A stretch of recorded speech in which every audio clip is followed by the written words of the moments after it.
Yazid al-Bustami wa ila ruhi qutbil ulami Sayyidil Imami Abi Hamid Muhammad bin Muhammad al-Ghazali Sayyid Syekh Muhammad bin Abdul Karim Sammal al-Madani Sayyid Syekh Muhammad Rashid bin Abdullah al-Banjari Sayyid Kashful Anwar bin Haji Susan ila ruhi Sayyidi wa mursyidi wa murabbir ruhi Sayyid Syekh Muhammad bin Abdullah arwahi jami'i masyayikhina wa masyayikhim anallahu al-karim yataghashahu min rahmah wal maghfirah wa yu'li darajati bil jannah yu'addu alaina wa ala ahli baitina wa auladina zurriyatina min barakatihim wa min barakati ulumihim wa asrarihim wa anwarihim wa ma'arifihim wa karamatihim bisirrin nabi wa alin nabi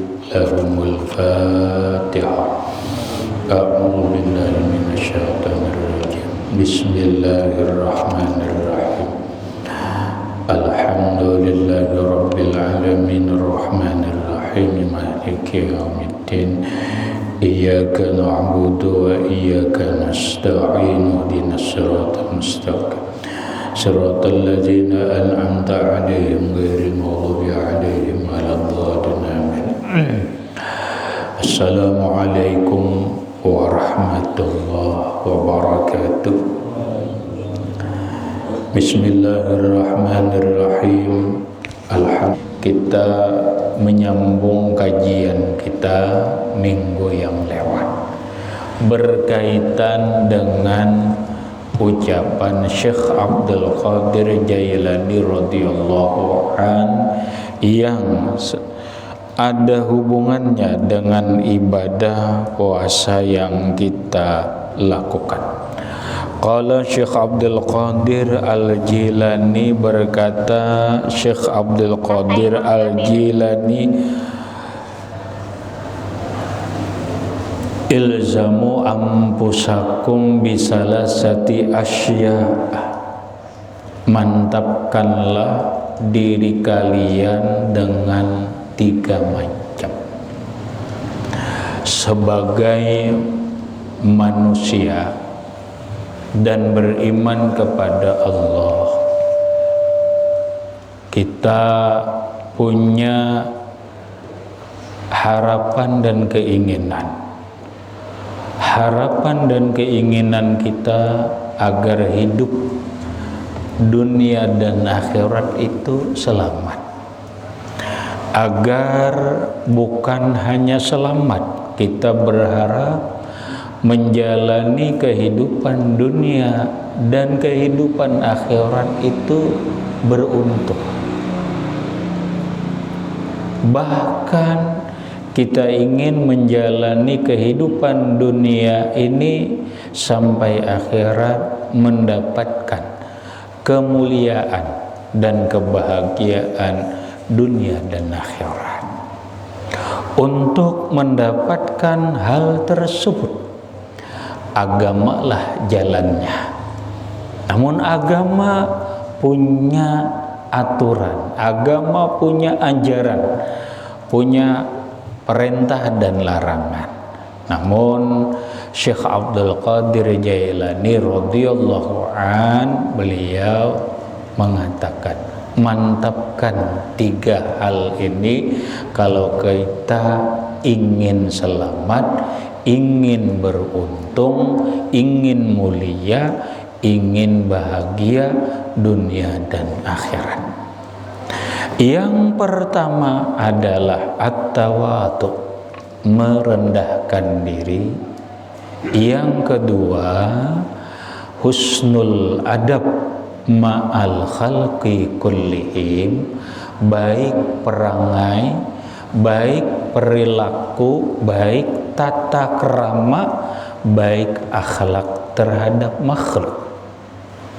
Yang ketiga, sakhawatun nafsi, berjiwa pemurah.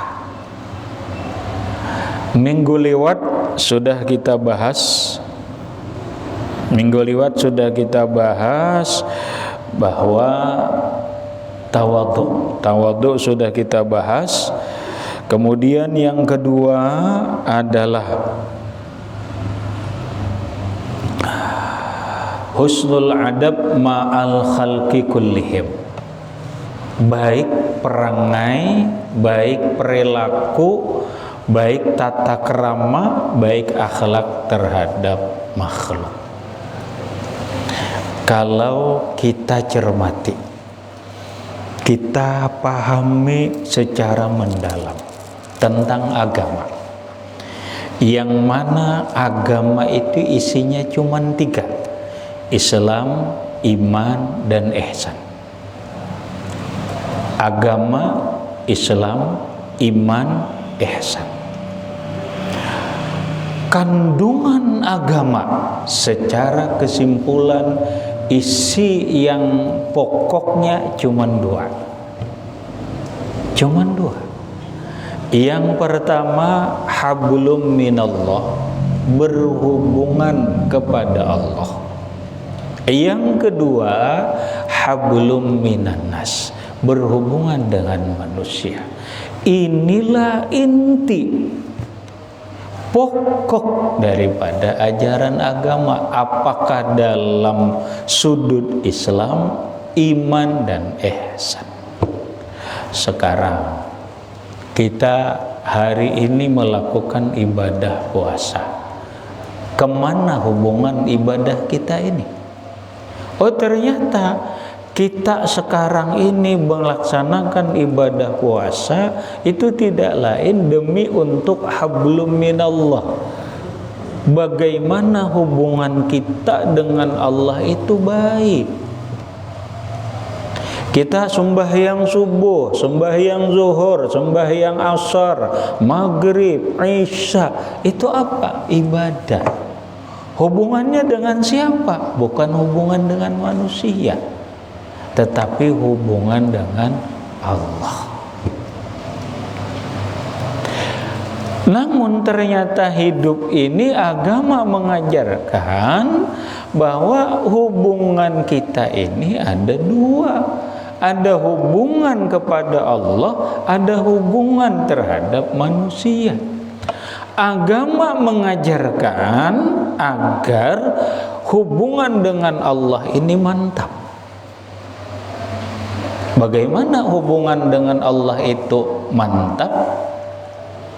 Tidak lain, 1, mantapkan ibadah yang diwajibkan oleh Allah Subhanahu wa ta'ala, kemudian ditambah ibadah yang sunnah.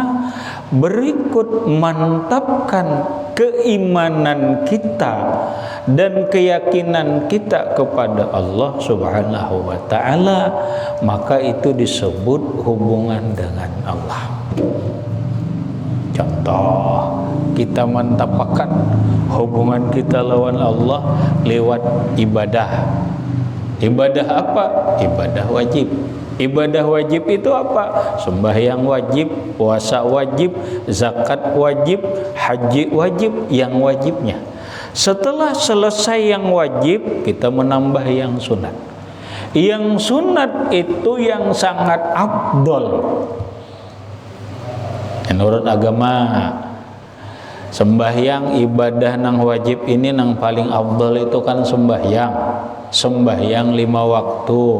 Orang biar puasa baik, kalau kada sembahyang puasanya sah tapi tidak diterima oleh Allah, pasti. Karena itu keterangan dari Nabi. Orang puasa habis bersahur guring, kemudian zuhur bangun bener ya? Kada sembahyang kan, bangun bener ya? Habis zuhur guring pulang sampai asar. Habis asar mijing berjalanan, ya kada keliling-keliling mulik sampai buka puasa. Adalah sembahyang kadada, tapi puasa sahlah, puasanya sah. Kalau perkara sah aja. Cuma perkara diterima tidaknya itu urusan lain. Sama kita begawi di kantor, melamar pekerjaan, mau CPNS, mau P3K, mau di perusahaan, setelah mencukupi syarat dilakukan sah, tapi lulus diterima tidaknya belum tentu. Apabila memenuhi persyaratan dan ketentuan, maka diterima. Nah, kalau dia tidak memenuhi persyaratan dan ketentuan, pasti ditolak. Puasa tapi tidak sembahyang, jelas puasanya sah tetapi tidak diterima oleh Allah. Kenapa? Nabi nang memadahkan. Awwalu ma yuhasabu bihil abdu yaumal qiyamah as-shalah. Pertama kali yang dikoreksi, dipertanyakan, diteliti di hari kiamat itu adalah masalah sembahyang. Ada puasa ada, sembahyang aja nang ditakuni dulu, nang ditakuni itu. Nah, apabila kata Rasulullah in kubila sairu a'malihi, jika sembahyangnya diterima Allah, kubila sairu a'malihi, maka diterimalah seluruh amal ibadah yang lain. Wa in rudda sairu a'malihi, jika sembahyangnya ditolak oleh Allah, pasti ditolak seluruh amal yang lain. Maka puasa pun ditolak Allah. Nah, oleh para ulama fikih, sebagaimana sembahyang fardu itu paling afdal dari semua ibadah, maka demikian juga sembahyang sunat itu lebih afdal daripada sunat yang lain. Orang sembahyang sunat qabliyah, ba'diyah, kemudian habis maghrib tuh dia melaksanakan awabin. Arti awabin itu sembahyang, ada yang mengatakan 12 rakaat, ada yang mengatakan 6. Kita ambil 6 rakaat. Habis sembahyang maghrib dia lakukan sembahyang ba'diyah maghrib 2 rakaat. Setelah ba'diyah maghrib dia lakukan sembahyang hifzul iman, umpama sembahyang menjaga iman.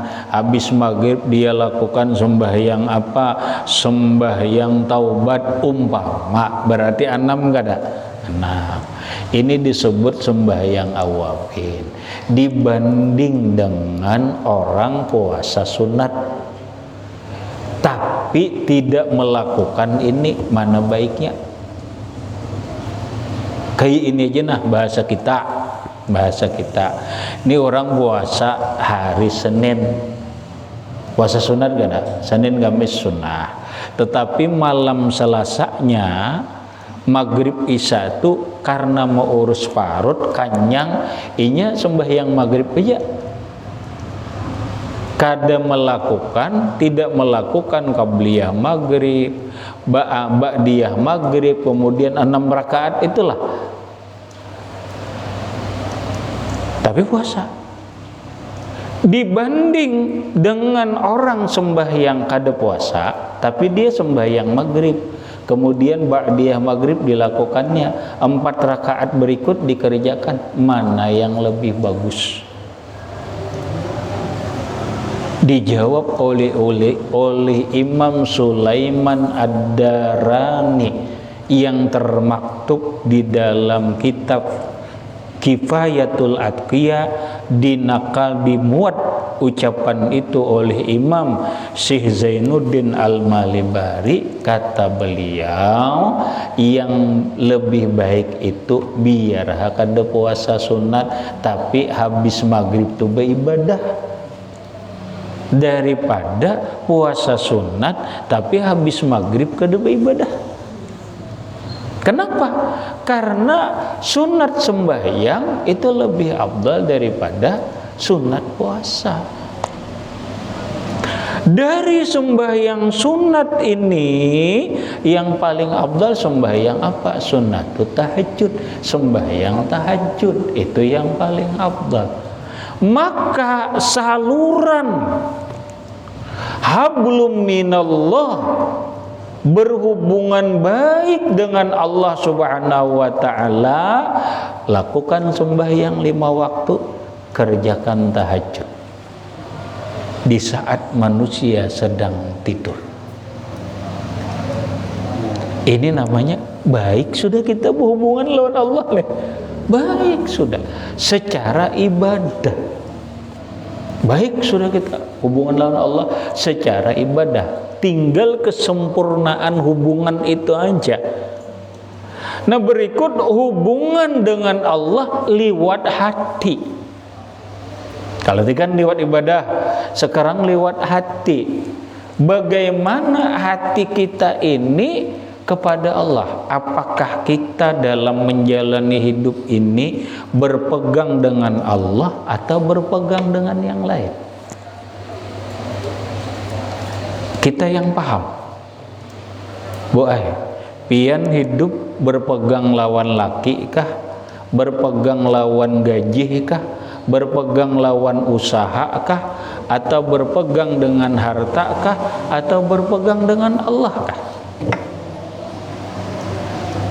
Oma aku jer mun mati laku, aku nih jer mun mati laki, kira-kira asa kada paham hidupku nih jer nang gaya apakah luntang lantung saku jer.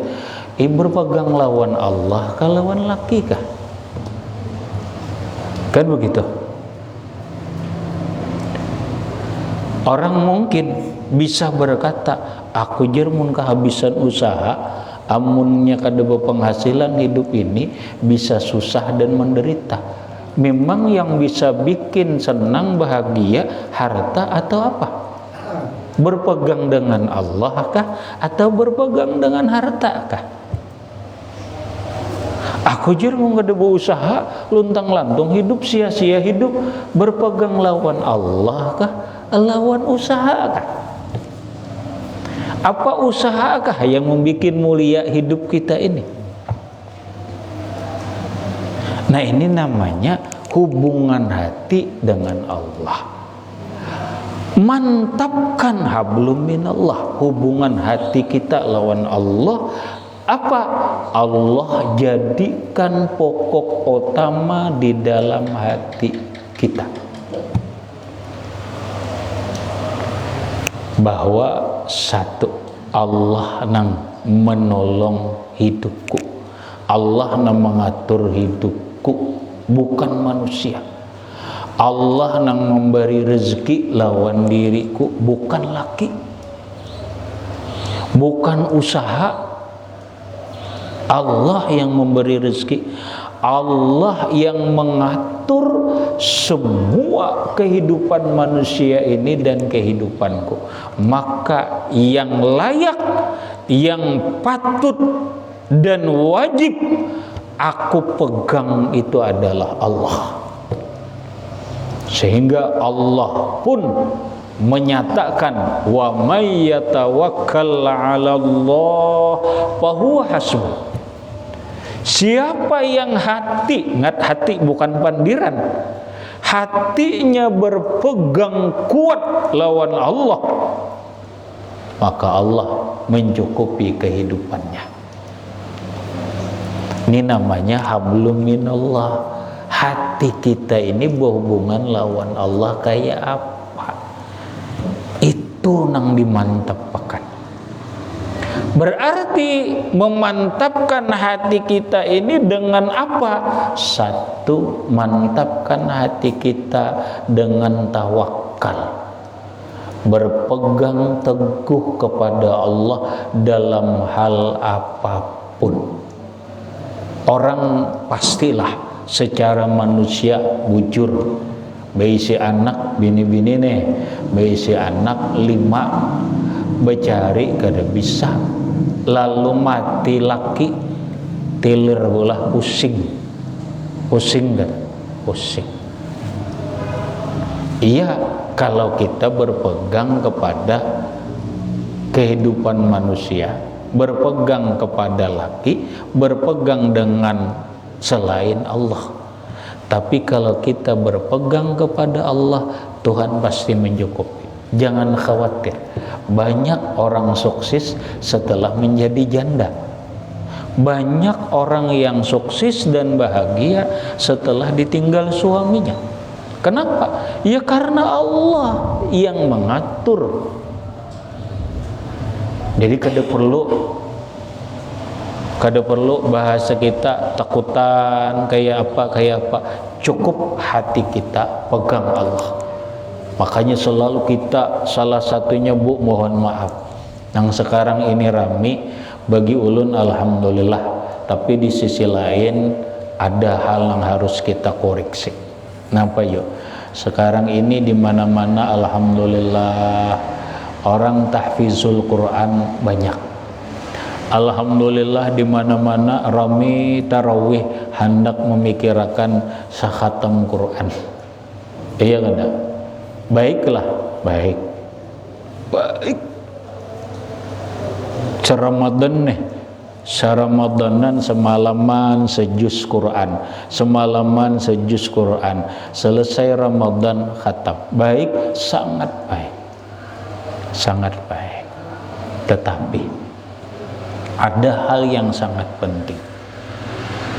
Ada hal yang sangat penting. Apa? Al-Quran itu bukan hanya kita nikmati dengan telinga kita. Al-Quran itu bukan hanya kita nikmati dengan bacaan kita. Al-Quran itu jauh daripada itu, harus kita pahami, kita hayati, kita renungkan, kita aplikasikan, kita amalkan dalam kehidupan. Pian tahu Bu, setiap kita, hampir kebanyakan kita selalu diulang-ulang tikral al-ikhlas, diulang-ulang baca al-ikhlas, qul ya ayyuhal kafirun al-ikhlas. Setiap 2 rakaat selalu diulang-ulang al-ikhlas. Kenapa Bu? Itu bukan barang baru Bu, itu mulai zaman dulu, itu dimulai di Mesir, bukan dari Rasulullah, bukan. Tapi zaman sahabat pernah ada seorang sahabat menjadi imam. Apabila jadi imam, kada pernah ketinggalan surah Al-Ikhlas. Bilainya sembahyang maghrib, surahnya nang lain rakaat pertama, rakaat kedua Al-Ikhlas. Sembahyang isya Al-Ikhlas, Al-Ikhlas terus. Dilaporkan kepada Nabi, kata Rasulullah, siapa orangnya? Si fulan. Apa yang kau kerjakan sangat baik, sangat baik.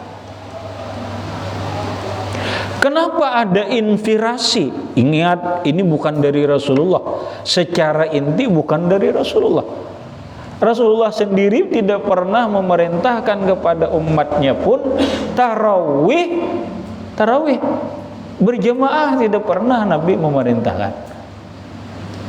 Tidak pernah. Nabi tidak pernah memerintahkan kepada umat sembahyang tarawih, khatam Quran, tidak pernah. Terus ini ijtihad ulama. Hasil ijtihad ulama baik sekhatam Quran seperti zaman yang dilakukan sahabat-sahabat Nabi. Terus terjadinya tikral suratil Ikhlas, pengulangan surah Al-Ikhlas. Rakaat pertama naik 2 rakaat pertama, rakaat kedua Al-Ikhlas, kemudian rakaat ada setiap 2 rakaat ini selalu ada Al-Ikhlas. Ini di zaman Mesir, zaman dulu ada ulama yang memulai. Apa? Ternyata kalau kita pahami ini lebih baik ini.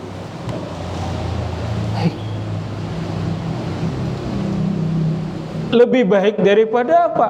Ulun bukan mengatakan lebih baik daripada khatam Quran, tidak. Lebih baik daripada paraeh. Ya ada. Orang nggak ada hafal surah, rakaat pertama Al-Ikhlas, rakaat kedua Al-Ikhlas, kemudian naik lagi 2 rakaat, rakaat pertama Al-Ikhlas, rakaat kedua Al-Ikhlas lagi, ke 20 rakaatnya Al-Ikhlas, witirnya ke 3 rakaatnya Al-Ikhlas, sahlah, sah, baiklah, baik, baik. Adalah dasar hadisnya kereda. Yang hatam Quran pun Nabi kan ada juga nyuruh. Namun yang lebih penting bukan itu. Yang lebih penting kita pahami, kita renungkan beberapa hal. Satu, Nabi mengatakan hafal Quran itu kan bagus, banyak hadisnya. Tapi mun orang kada hafal Quran, nah padang dibaca 3 kali membaca Al-Ikhlas sama dengan sekali membaca Quran. Ya kada? 3 kali membaca surah Al-Ikhlas karena ya'dilu menyamai sebiji Quran.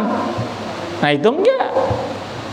Atau yang kedua, Nabi mengatakan surah Al-Ikhlas ini adalah surah yang berkaitan dengan keyakinan. Surah Al-Ikhlas ini berkaitan dengan ketauhidan. Surah Al-Ikhlas ini berkaitan keyakinan hati dengan Allah, tentang sifat Allah. Ketika Rasulullah Sallallahu Alaihi Wasallam ditanya kepada Rasulullah, ya Muhammad, sif lana rabbaka. Muhammad, kisahkan bang, gambarakan bang lawan kami Tuhanmu itu nang gaya apa? Dijawablah dengan surah Al-Ikhlas, Qul huwallahu ahad. Katakan olehmu bahwa Tuhan itu esa. Ini pian mantaplah sudah tauhid kita, tentang ketauhidan kita. Bahasa orang sekarang tentang keesaan, bagaimana yang disebut dengan tauhid zat, tauhid sifat, tauhid asma, tauhid afal. Sudah mantapkah tauhid kita? Sudah garang belajar sifat 20 untuk memantapkan iman nang bahwa benar Tuhan itu Maha Esa. Bujurlah sudah mengesahkan Allah Ta'ala. Allahus Samad, Allah lah tempat kita bergantung. Mana kita berbingkut? Nih hubungan kita lawan Allah. Tuhan tempat As-Samad, tempat kita berpegang, tempat kita beringkut, tempat kita berharap. Apa artinya? Hablum minallah, hubungan lawan Allah. Mantap tuh. Orang walau ibadah ini baik, tapi ternyata hubungan hatinya lawan Allah kada mantap, sia-sia.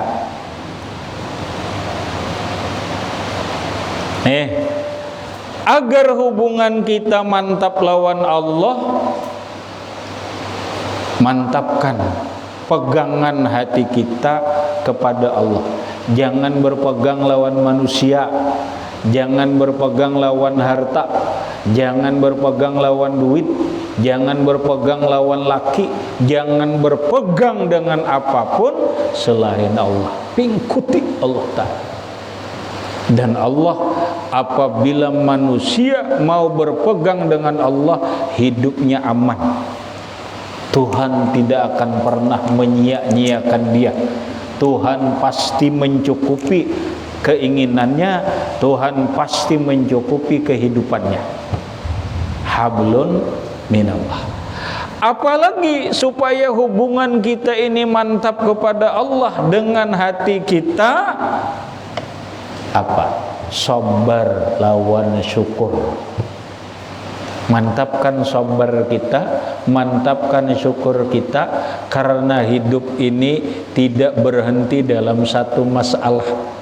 Hidup ini berjalan dengan rel, dua rel, atau dengan bahasa Quran, hidup ini adalah keseimbangan antara kadang hidup kita ini nyaman, kadang sakit, kadang sehat, kadang garing. Seberataan hidup lah, kadang seumuran jera aku kadang garing ngaramput. Fir'aun aja, Fir'aun garing juga, tapi Fir'aun 40 tahun sekali salisma aja Pak. Makanya merasa jadi Tuhan itu tuh. Salah satu sebabnya hidup memang kayak itu, wayah naik, wayah turun, wayah naik, wayah turun. Itulah kehidupan. Jujur Bu, hidup ini naik turun Bu. Turun naik, turun naik, turun naik. Ya itulah hidup. Mun kada kayak itu kada hidup. Ada mau hidup. Napa aja? Iya kita nih turun dulu pada rumah, kada menaikkan lah. Naik pulang di rumahan itu Bang hidup. Kena turun ke toko, naik, turun ke kantor, naik, turun naik, kada mau. Aku kada berturunan ya, coba aja tahanlah kada berturunan pada rumah. Nah, hidup tuh turun naik, kada hendak. Perjalanan hidup pun kayak itu, karir pun kayak itu. Setinggi-tingginya pangkat, mau jenderal 4 kah, penghabisannya turun. Turun kada? Turun. Pangkat jabatan tertinggi di Indonesia ini adalah presiden. Presiden paling lawas 2 kali 10 tahun turun. Ini Jokowi panjang turun. Kan usah diturun, akan turun seorang aja. Kenapa? Memang hidup begitu. Kada mau naik salawasan. Ada wayahnya di bawah, ada di atas, ada di bawah. Ya gitulah hidup. Lalu kita, nah sekarang pian lihat hidup kita nih, kawalah kada naik turun. Ini kita berhinak naik turun, naik turun. Coba pian hinak pian tuh boy dinaikakan, jangan diturunakan. Naik, jangan diturunakan. Mati kada? Mati. Sekarang turunakan hinak, turunkan napas, jangan dinaikkan. Mati. Ya itulah hidup. Hidup tuh turun naik, bila kada turun naik kada hidup. Itu kada hidup. Nah makanya Allah menyuruh kita ini bisa menyikapi hidup.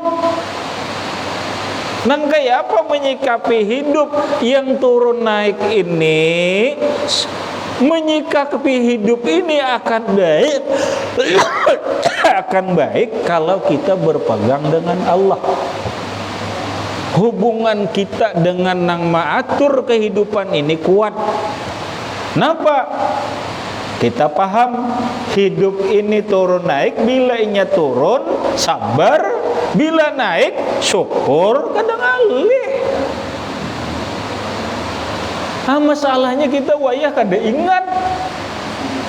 Bila inya naik kada ingat, harus bersyukur. Nah ini nang jadi masalah. Turun kada ingat, harus sabar. Nih hari ini nah Om Majar iya ini nah, maka aku biar banyak banget baulah nih jar ini. Hujan seharianan. Amuk lawan bini dan sebagainya. Nah iya kada paham. Kada paham menyikapi hidup. Banyak banget sudah nambah ulah wadai hari ini. Sekalinya nambah kada bepayuan. Oma garunum. Menyipak pulang lawan anak. Ini ngarannya kada mengerti. Kada mengerti apa? Kada mengerti kejadian hidup. Dan kada mengerti bagaimana menyikapinya. Kan begitu. Ini disebut dengan hablum minallah. Bila kita berhubungan lawan Allah baik, kuat, maka kita akan bisa menghadapi, menyikapi kejadian hidup ini. Baik ada? Baik, karena kita berpegang hubungan kita lawan Allah baik. Nah, berikut ada hubungan Allah lawan nang Allah lawan hati jua kita nih, ridho menerima apa nang ditakdirkan Allah lawan kita.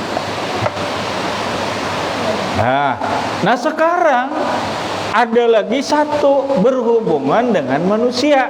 Nah ini yang kita bahas. Karena kita ini hidup di dunia ini ada yang disebut dengan hablum minan nas. Kita berhubungan dengan manusia, kada kawa hidupnya seurangan. Kita ini berhubungan lawan manusia. Manusia itu siapa? Manusia itu ada dua macam. Ada nang dekat, ada nang jauh.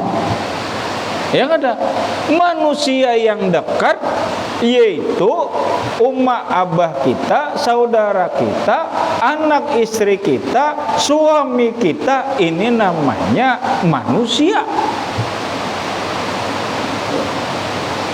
Manusia.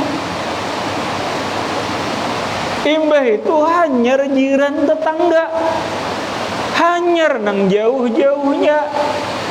Ini namanya hablum minan nas, berhubungan baik, berhubungan dengan manusia.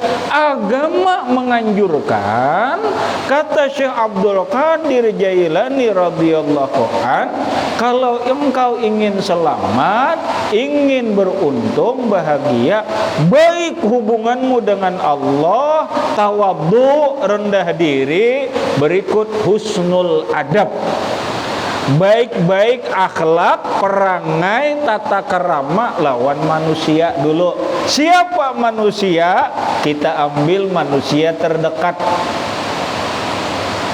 Siapa? Laki. Siapa nang dekat? Bini. Baik-baik lawan bini. Siapa nang dekat? Anak. Baik-baik lawan anak. Lalu Nabi mengatakan, khairukum li ahlihi. Orang yang paling baik dari kalian itu adalah orang yang paling baik terhadap anak istrinya. Buat apa orang ibadah baik, sembahyang rajin, puasa rajin, tapi hubungan dengan anak istri jilik? Buat apa? Baca Quran rajin, tahajud rajin, bersalawat rajin, baca Quran rajin, tapi nampak bini kada dihargai, bini disareke, bini dihina, di macam-macam lah, nang jelas kada baik lah. Lawan anak ke itu jua, bujurlah tidak benar. Tidak benar. Ini lalu Nabi mengatakan, akmalukum imanan ahsanuhum khuluqan li ahlihi. Bukti kata Rasulullah, orang itu imannya mantap, hubungan lawan Allah itu bujur, hatinya baik, itu akan melahirkan, yaitu orang yang paling baik akhlaknya terhadap anak istrinya. Perempuan yang paling baik adalah perempuan yang paling baik akhlaknya terhadap suami dan anak-anaknya. Ini kayak apa? Sembahyang rajin, tahajud rajin, bini laki diranguti, kena laki mengiyau, aur lagi najar. Nah, ini apa maksudnya ini? Ujarna laki, tolongi aku, tolongi, aur lagi najar. Membaca Quran, nah kada paham. kada paham ngarannya dalam beragama tuh kada paham. Ini hubungan lawan Allah, ini hubungan lawan manusia laki. Nang mana ketika terjadi kayak ini mana nang didahulukan? Lapas dulu baca Quran, lapas dulu baca sholawat, lapas dulu ba'amaliyah, datangi laki. Kenapa? Karena ini hubungan baik terhadap manusia, apalagi dia sebagai suami. Nah, makanya Nabi mengatakan, kata Rasulullah, khairun nas anfa'uhum linnas.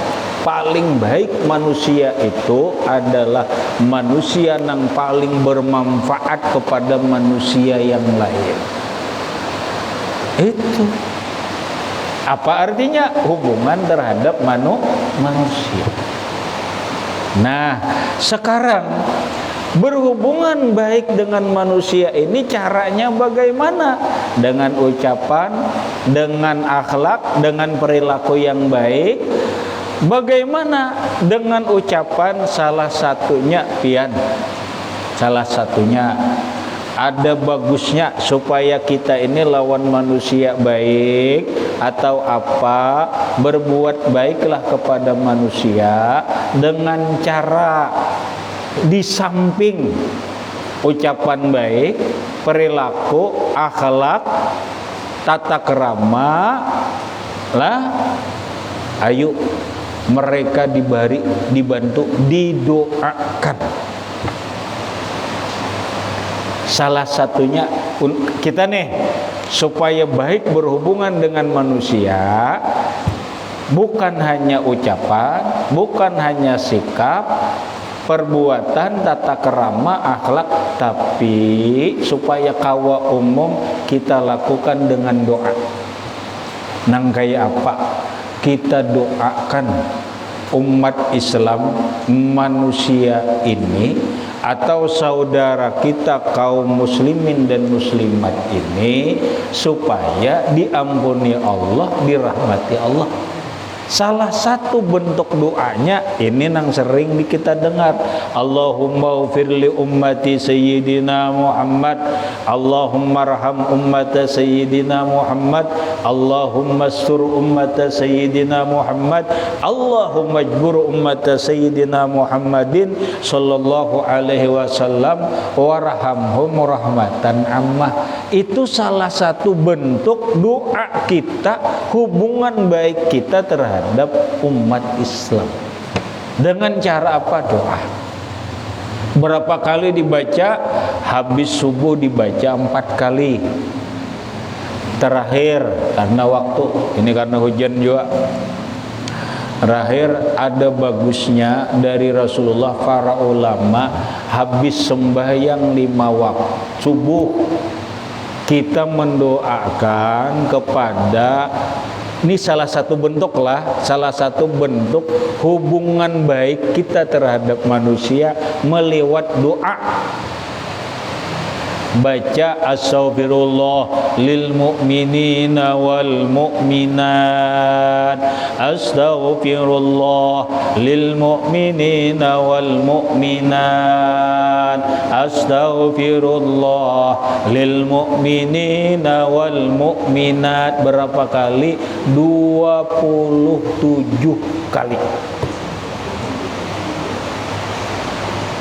Wah, kadang alih kalau astaghfirullah lil mu'minina wal mu'minat, astaghfirullah lil mu'minina wal mu'minat, astaghfirullah lil mu'minina wal mu'minat. 27 kali imbah sembahyang subuh. Itu salah satu kita berhubungan baik kepada manusia, kaum muslimin dan muslimat dengan mendoakan.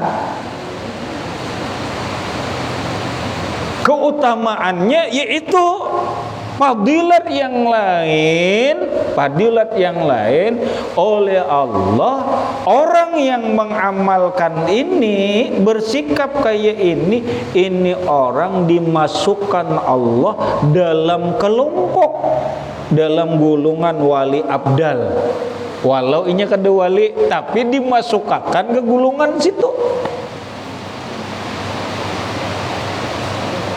Paham ya, Bu? Kita kada pejabat kada, tapi napa aja diumpatakan terus, dimasukkan terus, ini kada jadi masalah biar kada wali kada, cuma kita dimasukkan dalam golongan itu. Nah ini, maka apabila orang dimasukkan dalam kelompok wali abdal, satu doa pengabulan, insya Allah mendosa tu diampuni Allah tu jelas sudah. Itu doa kita nih, keinginan kita dipermudah oleh Allah Subhanahu wa ta'ala. Lamun kita dimasukkan Allah dalam kelompok wali abdal, maka kita akan mendapatkan apa yang Allah berikan kepada wali abdal. Apapun, karena kita masuk dalam kelompok itu. Apapun yang diberikan, umpat juga dapat. Walaupun kita bukan pejabat, tapi umpat masuk dalam kelompok itu. Apa yang diberikan, kita pun dapat. Karena apa? Karena sifat wali abdal itu senang, suka terhadap berbuat baik kepada manusia tanpa pamrih. Nah, ini mungkin akan ulun kupas lagi pada pertemuan akan datang, karena ini sangat menarik. Karena kebanyakan kita itu tersalah juga. Kita ini mau kadang-kadang hendak mengutamakan hubungan lawan Allah, tapi kadang hubungan lawan manusia jadi kada baik. Rami mengaji nuntut ilmu, kisahnya nih ahli agama, tapi kena orang disambati, dihina, diapai, itu namanya berhubungan dengan manusia tidak baik. Bukan begitu. Bukan begitu. Nah, insya Allah minggu depan ini hendak ulun bahas, karena ini sangat mendasar. Yang penting bagi kita, salah satu tadi, berbuat baik kepada hablum minan nas dengan baik. Kita amalkan amaliyah tadi, habis sembahyang subuh 27 kali astaghfirullah lil mu'minin wal mu'minat, astaghfirullah lil mu'minin wal mu'minat,